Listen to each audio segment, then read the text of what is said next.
একদিন এই পৃথিবী ধ্বংস হয়ে যাবে। মানুষ সহ পৃথিবীর সকল জীবজন্তু, দৈত্য দানব মারা যাবে। জমিন ও আসমান কম্পিত হতে থাকবে। জমিন ফেটে যাবে, বাড়িগাড়ি পাহাড় পর্বত ধ্বনিত তুলার মতো উঠতে থাকবে। অতঃপর শুরু হবে এক নতুন জীবন, সেই জীবনের নাম আখিরাত। সবাইকে এই দুনিয়ার সকল কাজকর্মের হিসাব দিতে হবে। কে যাবে জান্নাতে, কে যাবে জাহান্নামে। মহান আল্লাহ রাব্বুল আলামিন সবাইকে পুনরায় জীবিত করে হাসরের ময়দানে দাঁড় করাবেন।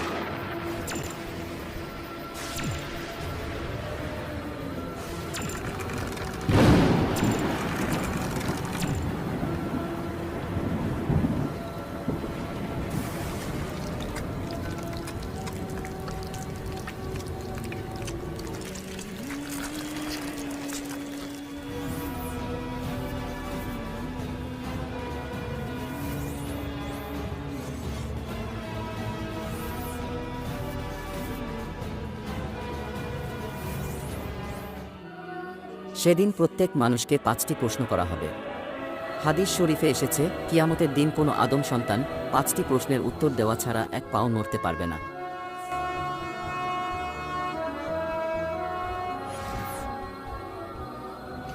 সেদিন তাকে জিজ্ঞাসা করা হবে তার জীবনের লক্ষ্য ও উদ্দেশ্য কী ছিল, এবং তার যৌবনকাল কিভাবে কাটিয়েছে, কিভাবে সে উপার্জন করেছে এবং তা কিভাবে ব্যয় করেছে, তার জ্ঞান বা বিবেক অনুসারে কর্ম করেছে কিনা, আর মহান রবের ইবাদত করেছে কিনা।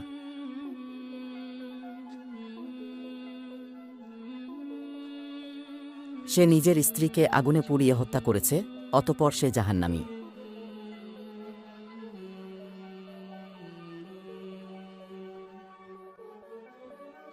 অনেক টাকা পয়সা থাকা সত্ত্বেও দান খয়রাত করে নাই, অথচ সেই টাকা দিয়ে নেশা করেছে, অতঃপর সে জাহান্নামী।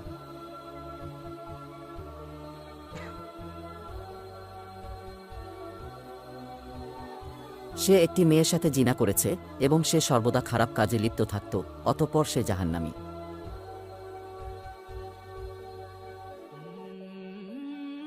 নিজের স্বামী থাকা সত্ত্বেও অন্য পুরুষের সাথে জেনায় লিপ্ত হয়েছে, অতঃপর সে জাহান্নামী। ইসলামের দৃষ্টিতে সুদ ও ঘুষ হারাম, এই হারাম কাজে লিপ্ত হওয়ায় অতঃপর সে জাহান্নামী। আল্লাহ ব্যতীত অন্যজনকে রব স্বীকার করেছে এবং মূর্তি পূজা করেছে, অতঃপর সে জাহান্নামী। যারা তাদের কৃতকর্মের কারণে জাহান্নামে যাবে, তারা অনন্তকালের জন্য জাহান্নামের কঠিন শাস্তি ভোগ করতে থাকবে।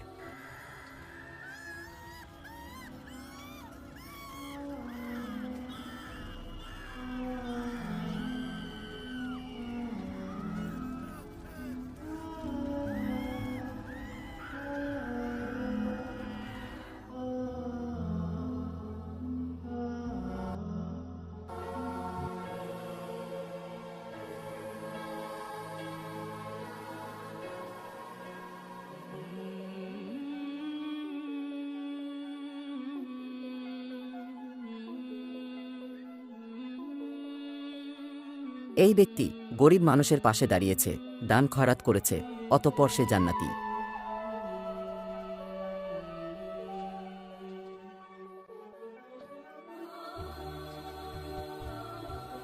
সে হালাল পথে টাকা রোজগার করেছে এবং নামাজ কালাম আদায় করেছে, অতঃপর সে জান্নাতি।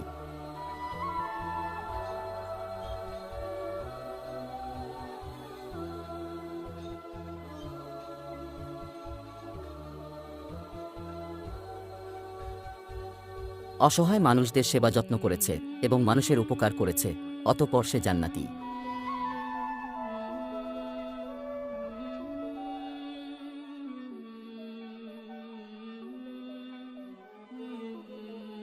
কুরআন ও হাদিসের কথা শুনে তওবা পাঠ করেছে এবং মহান রবের উপাসনা করেছে, অতঃপর সে জান্নাতি।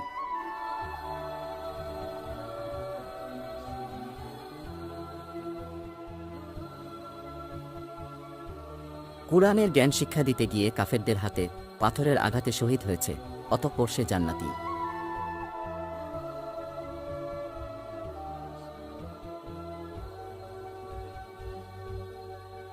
যারা তাদের ঈমান ও আমলের কারণে জান্নাতে যাবে, তারা অনন্তকালের জন্য জান্নাতের নাজ নেয়ামত উপভোগ করতে থাকবে, যা কখনো শেষ হবার নয়।